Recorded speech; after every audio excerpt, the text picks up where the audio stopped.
Raising Tide Car Wash, a story of inclusion. One day, a dad named John saw a big problem. His son, Tim, has autism. Tim wanted a job, but no one would hire him. John said, I will fix this. In 2013, John started Raising Tide Car Wash.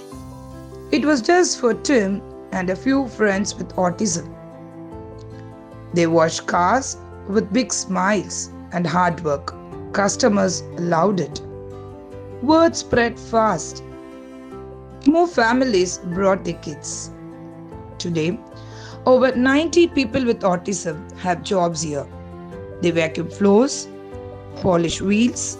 Greet customers. They shine just like the cars. This isn't just kindness.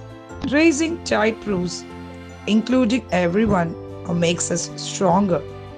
Let's wash away limits together.